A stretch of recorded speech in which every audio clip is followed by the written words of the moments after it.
Bismillahirrahmanirrahim. So today we will be starting from chapter number 17 जो मेरी worksheets का that is current electricity and DC circuit, जिसमें मसला होता है 10-10 20-20 एमसीक्यू हम हर टॉपिक के करने की कोशिश करेंगे। अच्छा, starting with question number 1 and very simple question जो सबको आना चाहिए। Which electrical quantity is defined in terms of energy supplied in driving charge around a complete circuit. जब हमारे पास कंप्लीट सर्किट की बात करते हैं तो हमारे पास क्या होता है? कंप्लीट सर्किट में जब भी बात होती है तो remember it's going to be your EMF.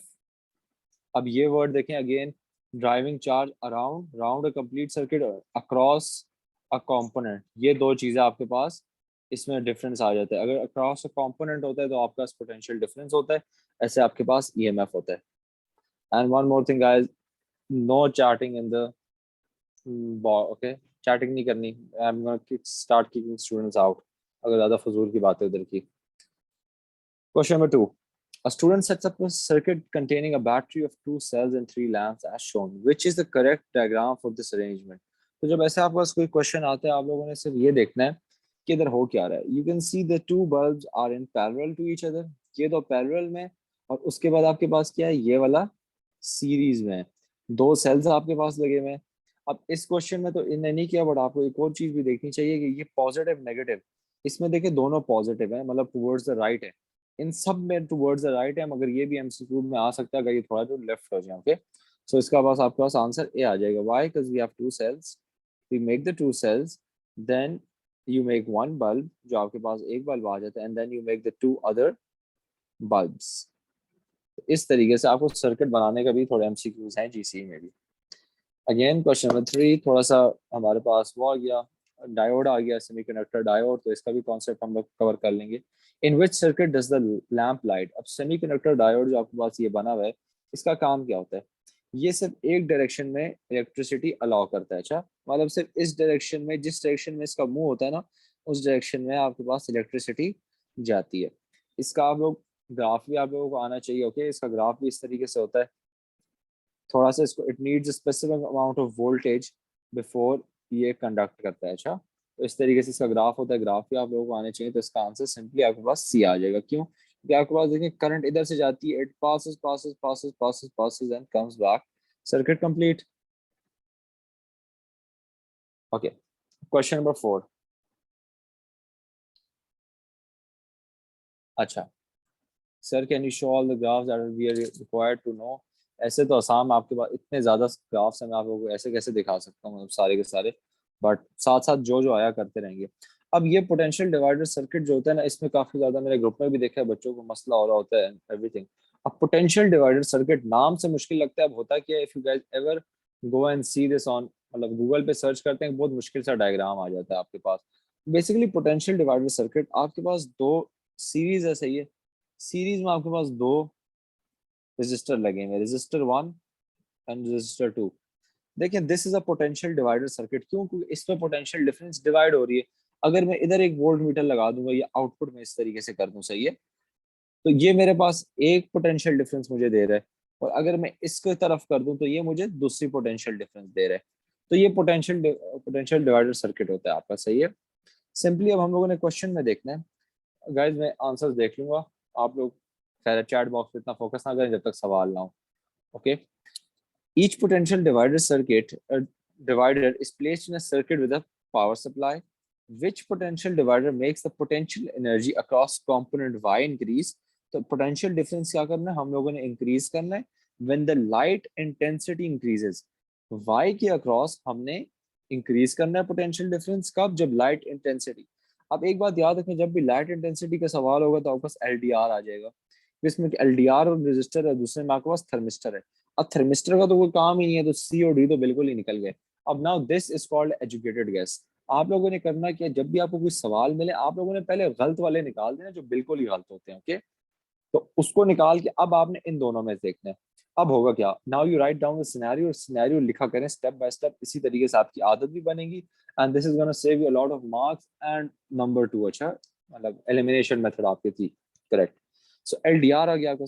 अब एलडीआर की जब लाइट इंटेंसिटी हमारे पास इंक्रीज होती है, लाइट इज इंक्रीजिंग, तो इसकी रेजिस्टेंस क्या होगी, रेजिस्टेंस विल डिक्रीज। ओके, इसकी रेजिस्टेंस डिक्रीज कर देगी।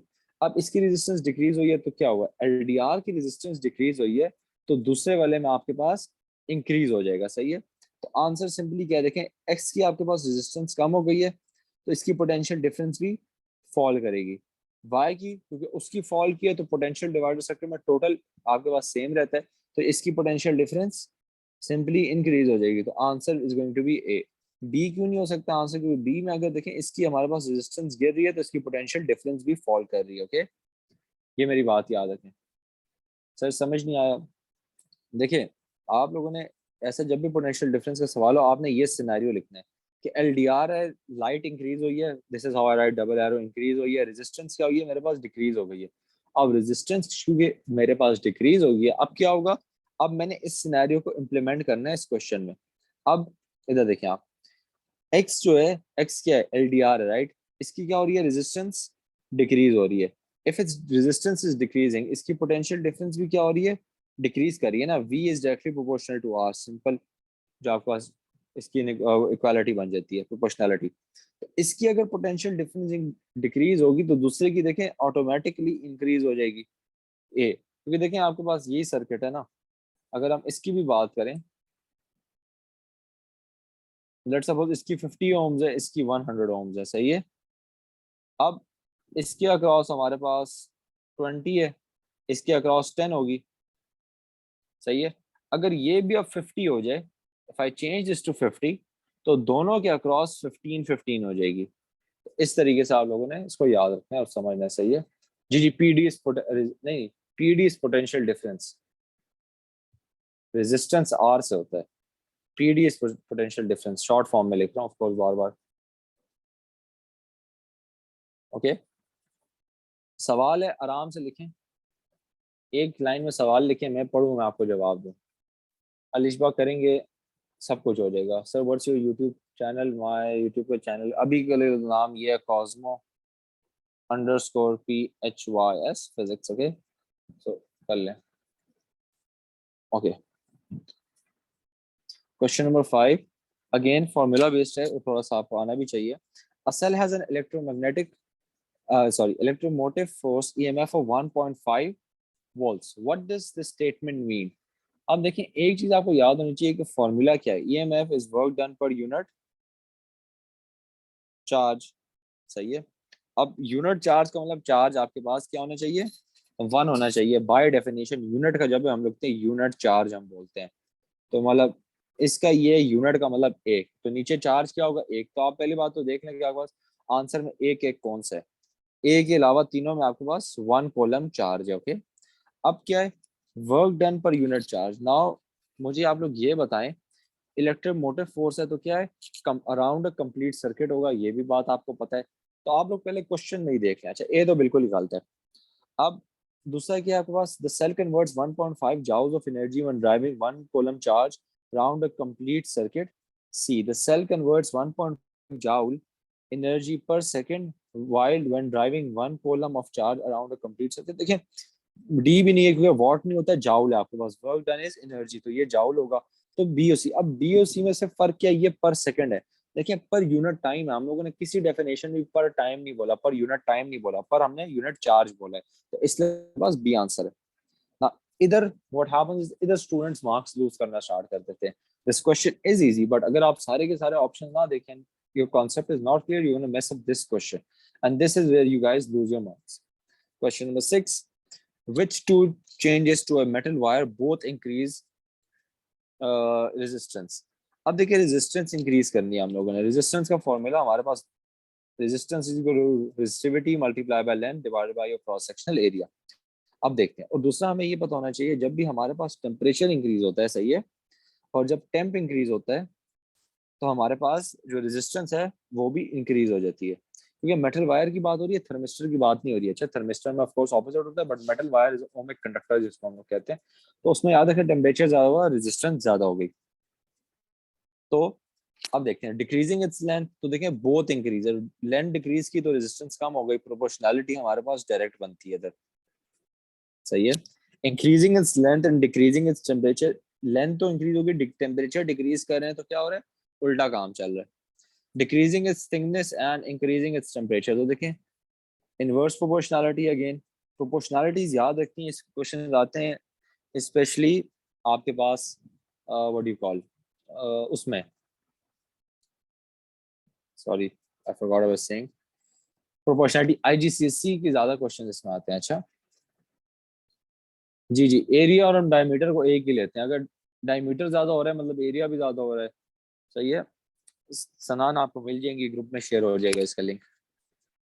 Decreasing is thickness and increasing, तो इसी आंसर आपके पास इनवर्स प्रोपोर्शनैलिटी है। मैंने ये कम कर दिया, थिकनेस कम कर दी, तो मेरे पास आर ज्यादा होगी। सही है, and again increasing is temperature. Yes Lishwa, सारा का सारा जो ये सारे पूरे कोर्स के आपके पास टॉपिकल्स है, ये आप लोग देख लें, ये पूरे कोर्स की टॉपिकल है। अच्छा किस वाले पे थे हम, फॉरवर्ड 17 राइट, जी 17 था। सर एरिया कहाँ लिखा हुआ है, एरिया जो आपके पास है, देखिए थिकनेस क्या होता है, क्रॉस सेक्शनल एरिया हो गया ना आपके पास। आसान क्वेश्चन है, इसको नहीं करेंगे, जरा अच्छे वाले क्वेश्चन देखते हैं। जी 10 देखते हैं। अच्छा, metal of wire of length 100 centimetre and cross sectional area of 0.2 mm square has a resistance of 8 ohms. उसके बाद क्या है, what is the resistance of a wire of the same metal of length 50 centimeter and cross sectional area 0.4. अच्छा अब इधर एक चीज याद रखें आप लोग इसमें कि होता क्या है, अब ये देखिए सेंटीमीटर में, ये स्क्वायर में, ये स्क्वायर में, और ये सेंटीमीटर में, तो इधर लॉट ऑफ स्टूडेंट्स, जब मैंने एक बार ये टेस्ट में दिया था, आई सॉ द वर्किंग, वो पूरा इसको कन्वर्ट करने शुरू होते थे, सीएम को भी कन्वर्ट कर रहे हैं और क्रॉस सेक्शनल एरिया को भी कन्वर्ट कर रहे हैं। ऐसा आप लोगों ने नहीं करना। देखिए अगर दोनों की यूनिट सेम है, जब भी हम कंपेयरिंग करते हैं तो फर्क नहीं पड़ता। अच्छा आपको, you don't need to actually change that, ये मेरी बात याद रखें। तो इनको कन्वर्ट करने की कोई जरूरत नहीं। अब जरा देखते हैं, इधर दो प्रोपोर्शनैलिटीज आपकी लगेंगी। अच्छा एक आपके पास देखिए, जो लेंथ है वो क्या हो गई है, R is directly proportional to L, और आपके पास लेंथ हाफ हो गई है, 100 थी 50 हो गई राइट। तो R is directly proportional 1/2 L, तो रेजिस्टेंस हमारे पास 1/2 हो गई। ओके जी जी, ओ लेवल में है आपके, तो आपके पास रेजिस्टेंस एक बार आधी होगी। अब दूसरा वाला सिनेरियो देखते हैं। दूसरा सिनेरियो क्या है कि 0.24 mm स्क्वायर था, डबल हो गया। Again R is inversely proportional to A, if again अब मेरा ए डबल हो रहा है, R is directly proportional to inversely proportional to 1/2 A, तो देखें फिर मेरे पास रेजिस्टेंस हाफ हो गई। अब मेरे पास जो रेजिस्टेंस है दो बार हाफ हुई है। अब अलॉट ऑफ स्टूडेंट्स इधर, इनने काफी अच्छा क्वेश्चन में ये किया हुआ है कि आपको ऑप्शन ही 2 दिया हुआ है, वरना अगर इधर 4 होता तो a lot of you would have been choosing 4। 4 answer नहीं हो सकता, क्यों, लेकिन पहले एक बार रेजिस्टेंस ज्यादा डिवाइडेड बाय 2 हुई है तो 8 थी, तो एक बार डिवाइडेड बाय 2 हुई 4 हो गई। अच्छा इधर ये खत्म हो गया, फिर इसकी वजह से फिर आधी हो गई, so answer is going to be 2। I saw lot of question students जिनको ये आंसर याद था।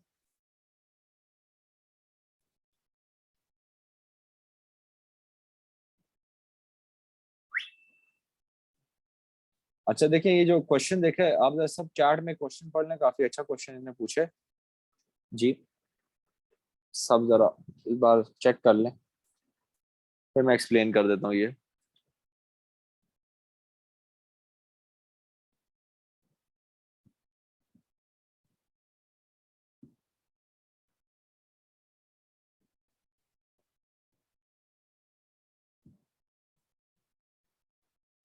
जी यार, हम दूसरी बार एरिया की वजह से डिक्रीज हुआ है।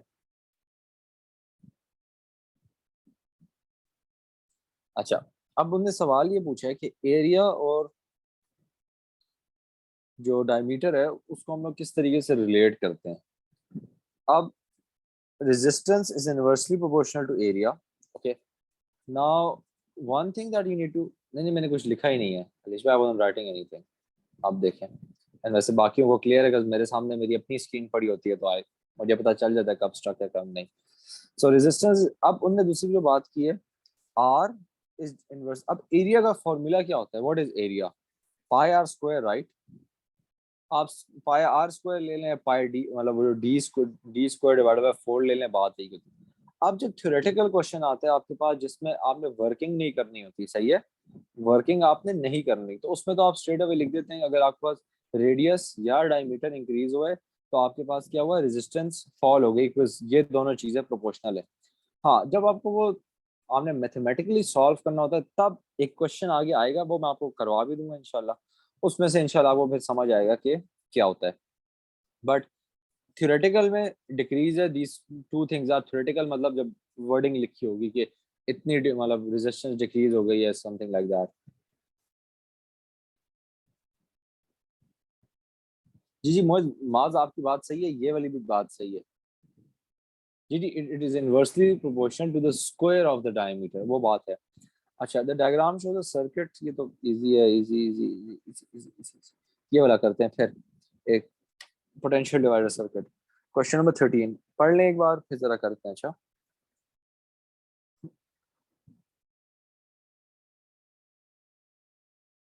आप लोग ये पढ़े, मैं जरा देखता हूँ पार्टिसिपेंट लिस्ट में आज कौन कौन आया हुआ है।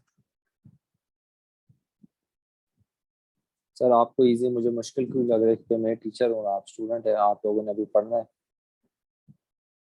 अन्ना, शाल तारिक, फिजा, हादिया, हाशवा।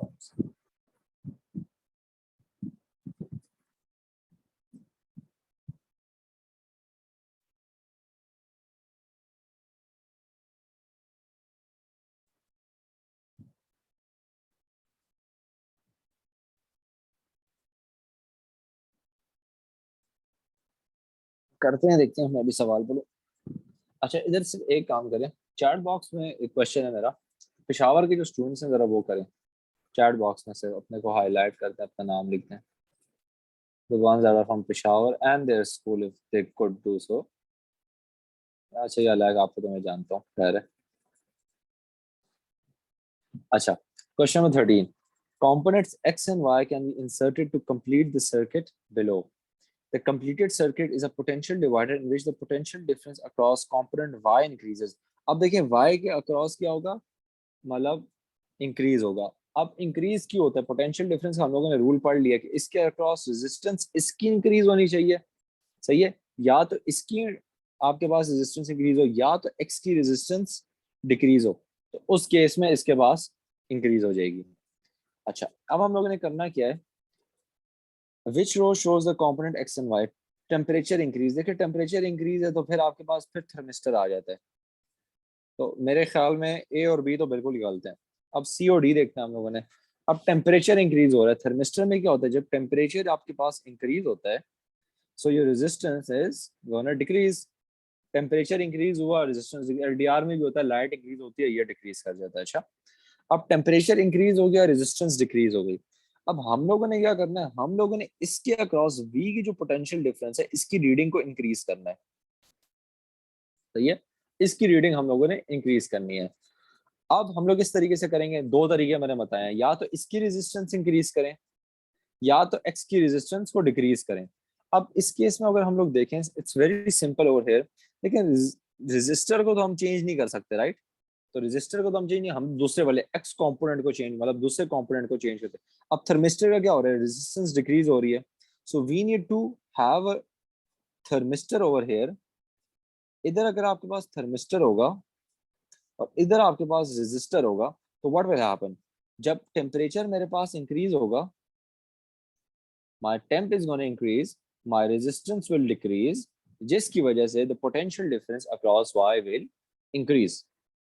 अब ये पोटेंशियल डिवाइडर सर्किट सबको क्लियर हो गया ना, अब इसके बाद तो गलती नहीं होगी ना इसमें, क्योंकि मैं कोई ग्रुप में भी देख रहा था फिजिक्स वाले में, काफी इससे रिलेटेड सवाल आए हुए थे आप लोगों के। एंड जो एक और मुझे आ रहा है, अच्छा दूसरी चीज, तो मुझे direct message I believe allowed नहीं है, राइट, डायरेक्ट मैसेज अलाउ नहीं किया हुआ। अच्छा, I won't be able to see any direct message anyone is sending, तो एवरीवन भी भेजें। अच्छा, अगर कोई पर्सनल बात हो, कोई सवाल सवाल, तो वो खैर फिर बाद में मैं इसको कैटर कर लूंगा, उससे पहले सही है। सर वाई नॉट सी, सी क्यों नहीं होगा। अच्छा, फिर से समझा देते हैं एक बार, इंपॉर्टेंट कॉन्सेप्ट है, समझ लो। जी जी, मैं सबको, जी आराम इंक्रीज होगा, आराम आप कह रहे हैं कि आप स्लॉक बंद कर सकते हैं। अच्छा, रजिस्टर और थर्मिस्टर आपके पास दो है, सही है। तो एक्स और वाई में आप लोगों ने देखें, ये आपने ये सिनेरियो समझना है कि टेम्परेचर इंक्रीज हो रहा है तो मेरे पास रेजिस्टेंस विल डिक्रीज। ओके, अब मेरे पास ये डिक्रीज हो रही है, तो अब हम लोगों ने देखना है ना, मैंने आपको फिर समझाया है कि दो तरीके होते हैं पोटेंशियल डिफरेंस ज्यादा करने के, या तो इसकी अपनी रेजिस्टेंस इंक्रीज कर दें या तो दूसरे की रेजिस्टेंस डिक्रीज कर दें, बस ये आप लोगों ने याद रखना, सही है। अब अब हमारे पास रेजिस्टेंस किस चीज की डिक्रीज हो रही है, थर्मिस्टर की, तो थर्मिस्टर एक्स पे लगेगा, बस थोड़ा प्रैक्टिस करें समझ आ जाएंगे इंशाल्लाह, टेंशन ना लें। सिर्फ दो तीन और एमसीक्यूज करते हैं, फिर जरा आगे भी जाना है हम लोगों ने। 18, a 12 volt battery is connected to a combination of 2 ohm resistor as shown। pretty simple सा सवाल है, मैं ऐसे ही आप लोगों को करवा देता हूँ फिर से। what is the current in the battery? Simply देखें, ये 2 एम्पियर है आपके पास, सही है। इधर आपके पास 2 और 2 है, ये पैरेलल में, सो 1/2 1/r, रेजिस्टेंस का फॉर्मूला आपके पास 1 2, 1/r is equal to 1/2 plus 1/2 which is equal to 2/2। Reciprocal ले लेंगे तो आपके पास वही 2/2 आ जाएगा इन 1। तो ये इसके बाद इसकी जो टोटल कंबाइंड रेजिस्टेंस है वो कितनी है, 1 ओम है। तो इसको ऐसे लिख लिया करें, सही है, 1 ओम लिख लिया करें। एंड देन आपका टोटल रेजिस्टेंस कितनी हो गई है, 2, अब सीरीज में है ना, तो 2 + 1, तो 12 V is equal to I R, 12 is equal to I multiply by R, that is 3, and I is gonna be 4 ampere. जी मॉज, आई नो जब दोनों की रेजिस्टेंस सेम होती है तो हाफ हो जाता है, बट सही तरीके से कर लिया करें कि क्वेश्चन गलत ना हो। अच्छा ये क्वेश्चन है, इसको सिर्फ देख के आप लोग मुझे आंसर बता सकते हैं, मुझे बताएं क्या होगा। Order of the resistance of the range from the largest to the smallest, सबसे ज्यादा लार्ज किसकी, सबसे ज्यादा स्मॉल।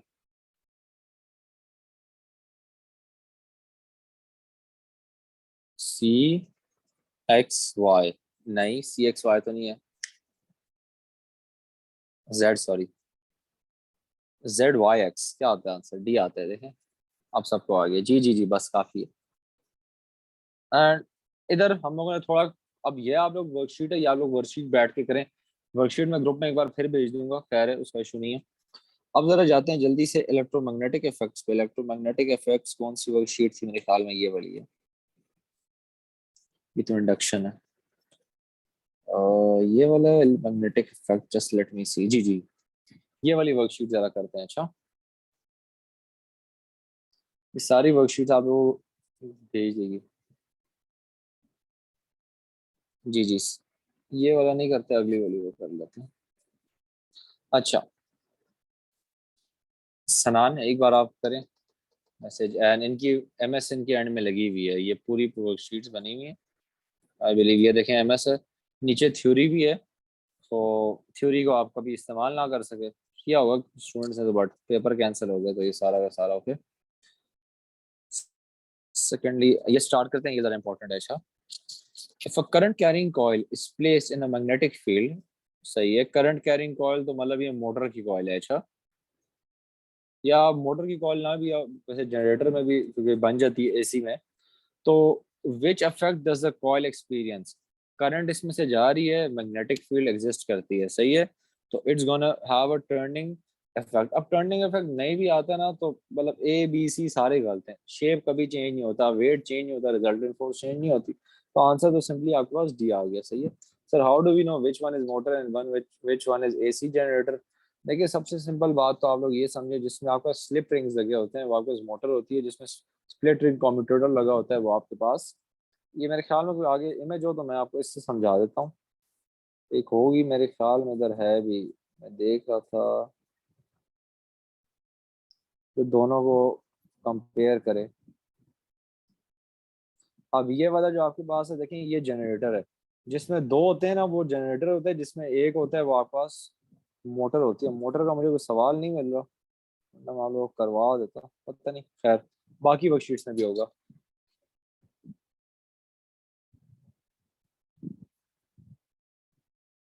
अच्छा है, question number 2, and this is a very interesting question, and ये बड़े कम लोगों ने आज तक एटलीस्ट मेरे स्टूडेंट्स ने सही किया है in the first try. Question number 2 जरा देखें। The diagram shows a wire between two magnetic poles, the wire is connected in the circuit with an ammeter, the wire is moved downwards towards the bottom of the page, a current is induced in the wire, तला, Iftikhar and everyone एक बार answer लिखा करें. Don't spam the chat, I am gonna remove everyone who spamming. Okay, ये दो चार जो students हैं, stop spamming. In which direction is the force on the wire caused by this current. जी करें, सोचें, आंसर लिखें. एक वो जो एक वर्ड का लिखना होता है ना, वो आंसर लिखा करें. अच्छा,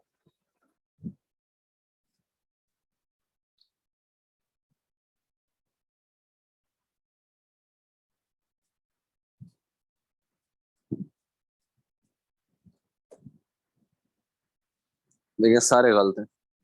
हनान आप ठीक है, हनान बिन तारिक.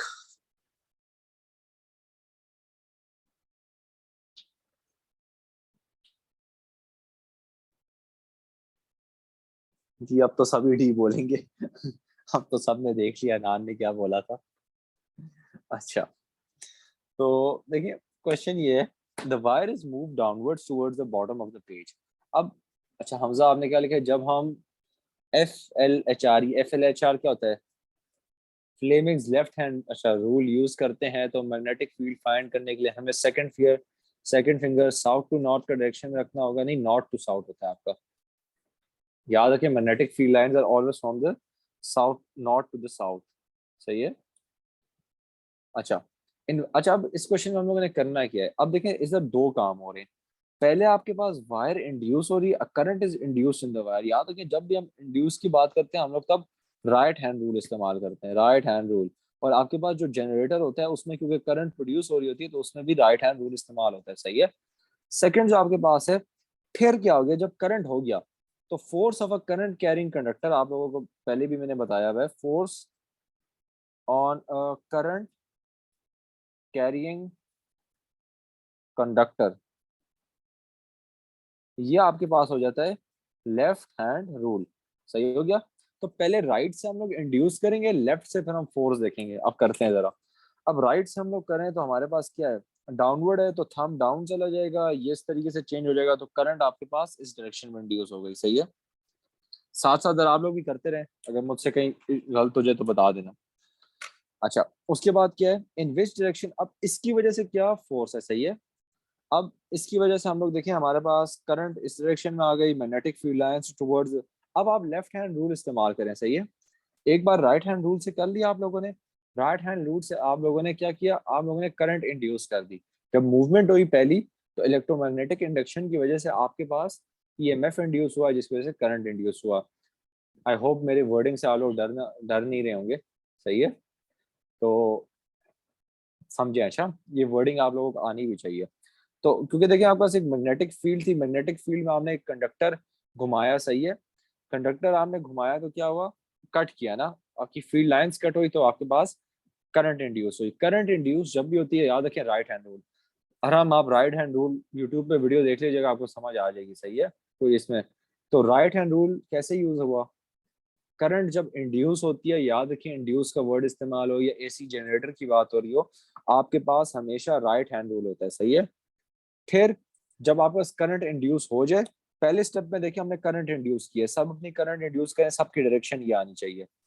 थंब आपके पास मोशन होता है, जो सेकंड फिंगर होती है आपके पास, ये आपके पास direction of the magnetic field होती है, और जो मिडिल फिंगर होती है वो आपके पास करंट की डायरेक्शन होती है. तो करंट इधर से ऐसे डी. अब इसमें हम लोगों ने करना है तीसरा. अब लेफ्ट हैंड रूल इस्तेमाल करें.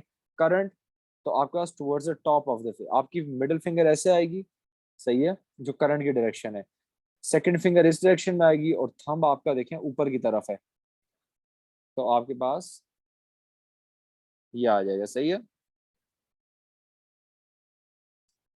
ये किधर से पता चला, करंट इनटू द पेज है. नहीं, इसमें into the page out of the page कुछ भी नहीं है, वो डायरेक्शन है, बट है आउट ऑफ द पेज अगर हम देखें उस तरीके से. अच्छा, diagram 1 shows an AC generator. The coil is turning as shown. The diagram 2 shows the output voltage produced by the generator as the coil turns. Which point on diagram 2 shows the voltage induced when the current coil is moving through the position shown in diagram 1? G सात. Very good description. Left hand rule is used when the current causes motion, and right hand rule is used when the movement causes motion, नहीं current. सही है. अच्छा, जी, इसका answer B है। याद होना चाहिए, ये प्रीटी मैंने आपको पहले भी एक बार करवाया भी था। खैर सब कुछ मैंने ऑलमोस्ट करवाया हुआ है। तो अब देखिए, जब आपके पास वर्टिकल डायरेक्शन होती है ना, तो वर्टिकल जब ये हो जाता है तो याद रखें इसके जो ईएमएफ होता है वो जीरो हो जाता है। जब इस डायरेक्शन में होता है तो इसका सबसे ज्यादा हो जाता है, ओके, मैक्स हो जाता है। तो इसका जो आपके पास बनेगा वो इस तरीके से होता है ग्राफ। अब ग्राफ में पोजीशंस बस आपको पता होनी चाहिए। ये दो पोजीशंस होती हैं, ये वर्टिकल होता है, सही है। ये दो पोजीशंस जो आपके पास हैं ये हॉरिजॉन्टल रिप्रेजेंट करती हैं। तो बस ये याद रखें। फिर एक और भी बात है, देखिए ये दोनों जो होती है ना, ये दोनों जो मैंने ग्रीन किए हैं हॉरिजॉन्टल वाले, ये पीक्स होते हैं आपके। और ये जो बाकी वर्टिकल होते हैं इनको जीरोस कहा जाता है। 5 देखें, इलेक्ट्रोमैग्नेटिक इंडक्शन का सवाल है। The north pole of a magnet is moved into a coil of wire connected to a galvanometer. The needle of the galvanometer moves. Which situation must give a smaller galvanometer reading? अच्छा, one thing I am very proud of is के उस time से बस 80 to 85 students class में बैठे हुए हैं, और वही 40 मिनट होने वाले हैं कंसिस्टेंटली बैठे हुए हैं। गुड जॉब गाइस, इंशाल्लाह this will pay of, don't worry. Number आएंगे सबके, सबके स्टार आएगा। थोड़ी बहुत मेहनत करें, सबके सब ए स्टार पक्के आप लोगों का। एंड जो नेक्स्ट सेशन है याद रखें, फोर्थ को होगा। फोर्थ वाला सेशन किसी ने मिस नहीं करना। That is going to be very important. अच्छा चलें, which situation must give a smaller meter readings? Must. तो देखिए, आपने क्या करना है कि फ्यूअर टर्न्स हो, सही है, और वीक मैग्नेट हो, तो मेरे ख्याल में बी आंसर है जी। जब ज्यादा टर्न होगी या स्ट्रॉन्गर मैग्नेट होगा, सही है, तो उसमें फिर आपके पास वही हो जाएगा, what you call, fewer turns, stronger या मोर होगा तो ईएमएफ ज्यादा इंड्यूस होगा। अब इस सवाल के इस टाइप के क्वेश्चंस करने हैं, दीज आर वेरी इंपॉर्टेंट। जी मैंने तारीफ की और स्टूडेंट्स ने छोड़ना स्टार्ट कर दिया, माशाल्लाह। कहते हैं ना, तारीफ नहीं करनी चाहिए। ग्रुप में भी तारीफ करता हूँ, आप लोग फिर कोई उल्टा काम शुरू कर देते हैं। जी, मेरी नजर लग जाती है। अच्छा, question number 6। A step down transformer is 100% efficient, सही है। एफिशिएंट है तो मतलब इसका आपके पास सिंपल ये है, इसमें आपके पास जो पावर है, पावर वो आपके पास कंजर्व हो रही है। तो फॉर्मूला हो जाता है V1 I1 is equal to V2 I2, या जिस तरीके से इसको लिखा जाता है VP IP is equal to VSIS, जिस तरीके से लिखना चाहे। अच्छा, सिंपल सवाल है। इनपुट वोल्टेज प्राइमरी की 240 है, आउटपुट वोल्टेज 60 है। अच्छा, सो 240 और इधर 60 आ गया। Current in the primary coil is 0.5, इधर हमने इसकी करंट से फाइंड करना है, सही है। तो मेरे ख्याल में आंसर आ जाएगा 120 डिवाइडेड बाय 60, 1/8। आंसर इज सी।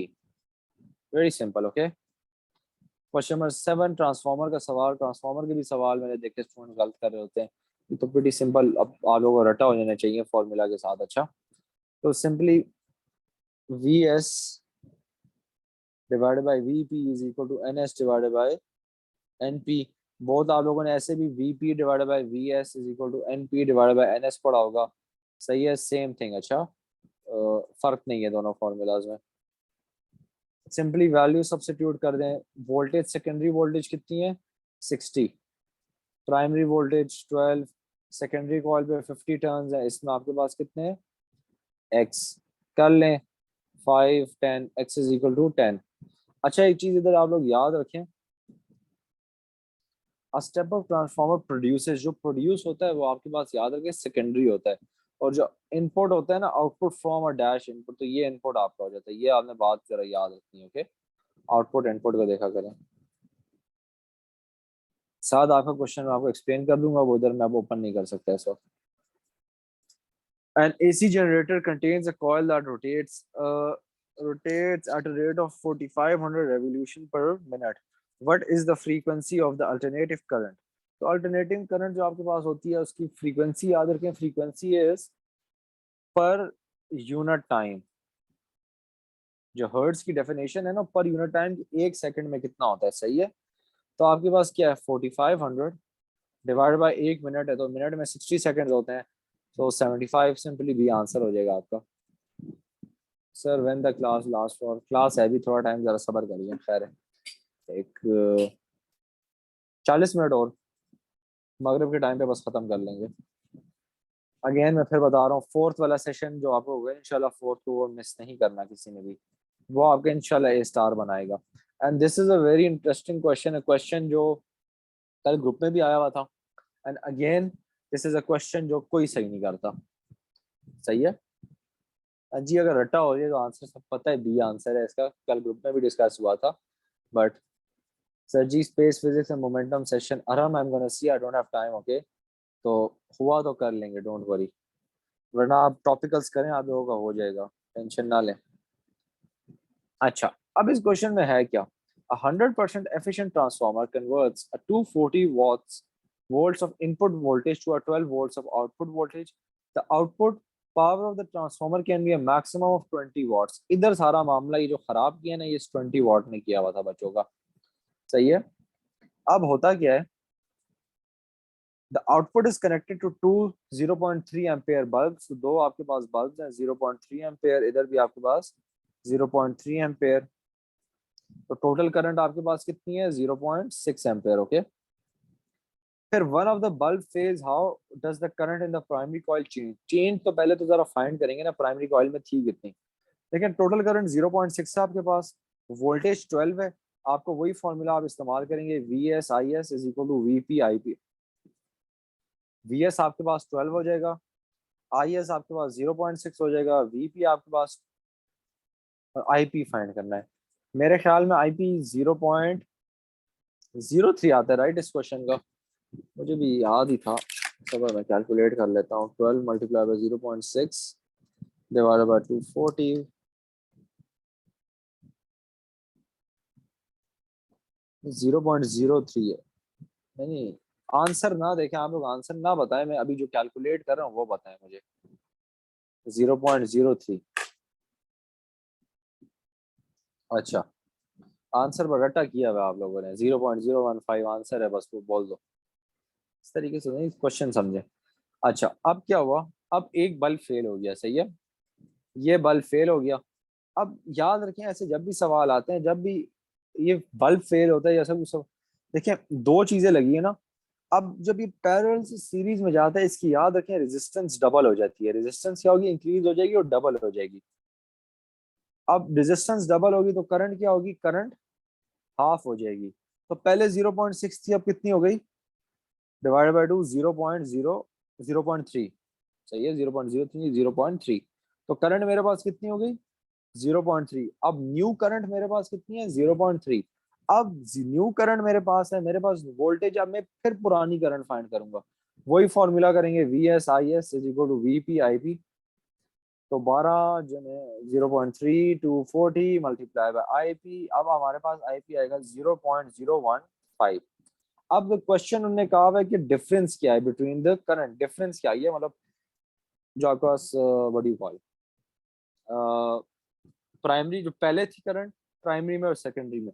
तो पहले 0.03 थी, अब 0.05 है, दोनों को सब्ट्रैक्ट कर लें तो 0.015। हाउएवर डिक्रीज आया, याद रखें डिक्रीज है, अच्छा। तो इट डिक्रीजेस बाय 0.015 एम्पेयर। समझ आ गया A1? मेरा पूरा सवाल के बाद आप कहती समझ नहीं आया, बीच में पूछा करें गाइस, बीच में पूछा करें, इतना लंबा सवाल मैं आप लोगों को क्या समझाऊं।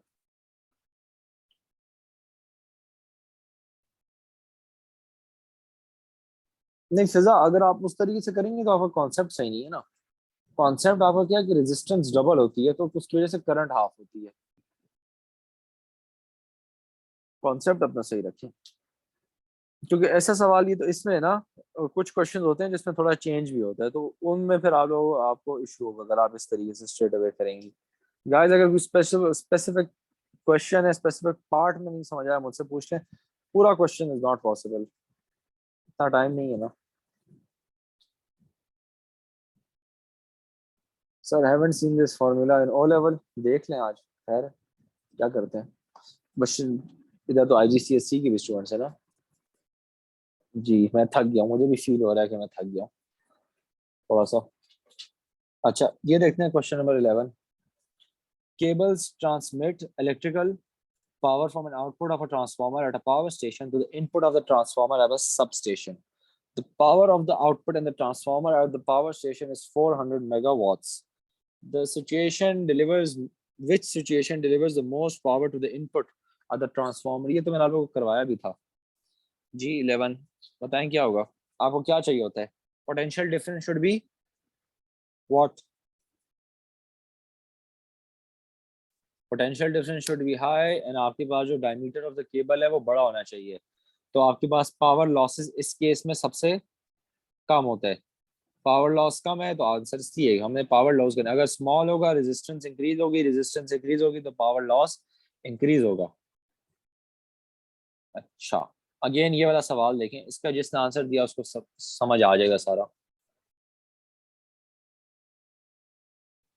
क्वेश्चन नंबर 13, बिल्कुल सही जवाब दिया जिसने भी एक आए वो देखें। आपके पास ये वर्टिकल पोजीशन है, सही है। Think of this as the vertical position. अब वर्टिकल पोजीशन से जब ये घूमेगा घूमेगा घूमेगा घूमेगा तो हमारे पास ये वाला ग्राफ बनेगा। और अगर ये हॉरिजॉन्टल होता मतलब ये ऐसे हो जाता, सही है, तो हमारे पास ये वाला ग्राफ बनता। सी और डी तो बिल्कुल गलत है। सी आपके पास A2 में आप लोग एक चीज पढ़ेंगे, how to convert AC into DC। ये ग्राफ इंशाल्लाह आप लोग A2 में पढ़ेंगे, जिंदगी रही तो। हमाद भेज दूंगा, डोंट वरी।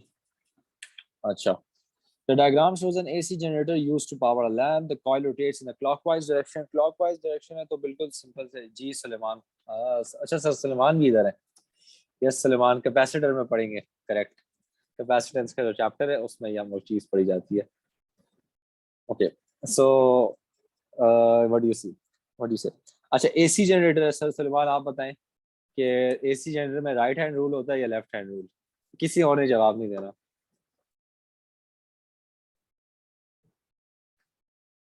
देखिए आप सर सलेमान गायब हो गए। Right hand rule correct.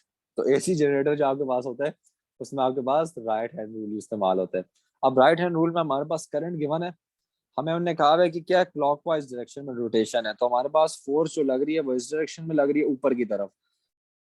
Right hand कर लें, सही है। हाँ वैसे सही कह रहे हो, टाइम लगाया है सर ने। अब आप लोग क्या करें, सिंपली आप लोग राइट हैंड रूल इस्तेमाल करें। राइट हैंड रूल के मुताबिक क्या होगा, करंट इधर जा रही है, फोर्स ऊपर जा रहा है, तो राइट हैंड रूल तो करंट ये हो गई, सही है। फोर्स ऊपर की तरफ है तो आपका जो डायरेक्शन ऑफ फील्ड लाइन है वो X to Y हो रहा है, तो सेकंड फिंगर है वो X to Y जा रहे हैं। अब मुझे बताएं X क्या होगा एंड Y क्या होगा? X आपके पास नॉर्थ होगा, Y आपके पास साउथ होगा, सिंपली।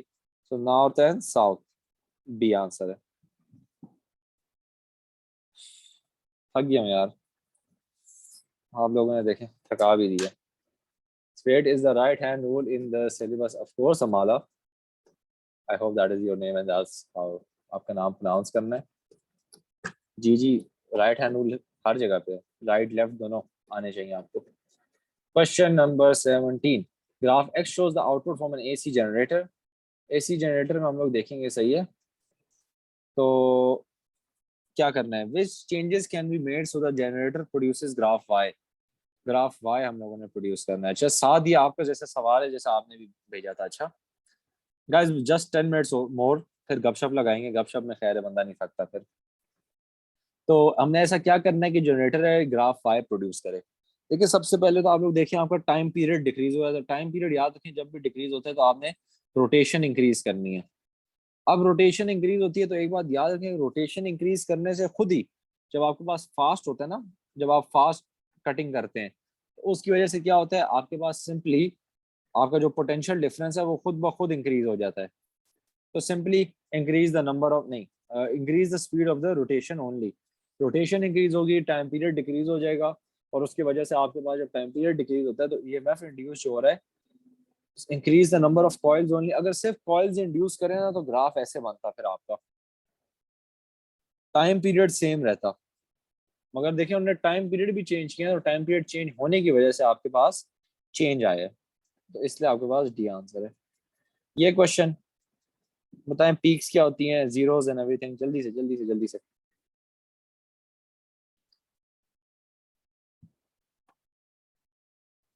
जी, peak zero, peak D answer है।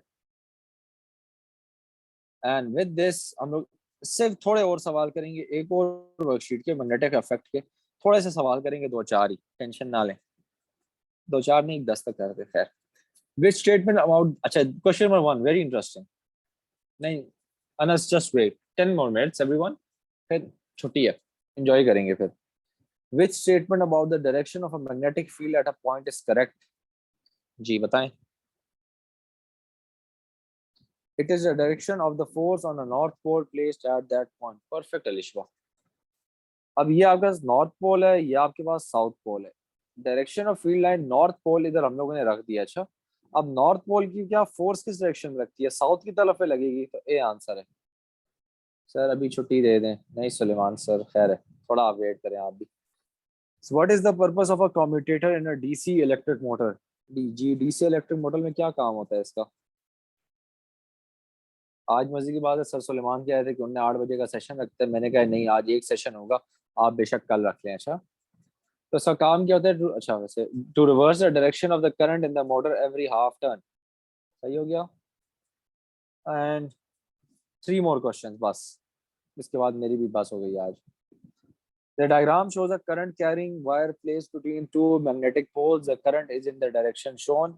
What is the direction of the force on the wire? अच्छा, force on the wire, force है ना, तो लेफ्ट हैंड रूल इस्तेमाल होगा। ये करें ये करें ये करें, बॉटम ऑफ द पेज।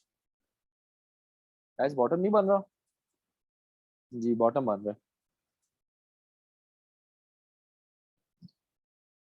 मास सबर कर जे, देख लिया आपका मैंने मैसेज, जवाब दे दूंगा मैं आपको, थोड़ा सबर, तहम्मुल, लंबे लंबे सांस लें जरा आप लोग।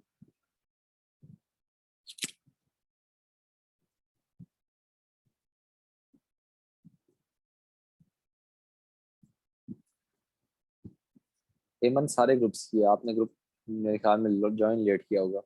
A conductor carrying a current is placed in the magnetic field. In which direction does a force act on the conductor? जी बताएं। तो अगेन लेफ्ट हैंड रोड, ये हो गया करंट, ऊपर ए आंसर है आपके पास। Question number 5, magnetic field line current into the, अच्छा carrying a current out of the plane, ये आउट ऑफ द पेज है, लेकिन सी और डी तो बिल्कुल गलत है, ये चार्ज होता है। अच्छा, पॉजिटिव नेगेटिव चार्ज का होता है। आपने ए और बी में से आंसर बताना है, तो ऊपर राइट हैंड ग्रिप रूल इस्तेमाल करें, सही है, तो आपके पास बी आएगा। अब बी में एक चीज याद रखें, one thing that you need to, ये एमसीक्यूज में भी है, ये जो डिफरेंस है ना, ये जो डिस्टेंस होता है, ये इंक्रीज होता रहता है। अच्छा, इमन आप उसमें देख लें, मेरे यूट्यूब पे देख लें, ये लगा हुआ है। अच्छा, एंड इसके बाद मेरी भी बात है, बस आज के लिए काफी है। अच्छा, अब जरा मैं एक रुके रुके, मैं जरा रिकॉर्डिंग स्टॉप करता हूँ।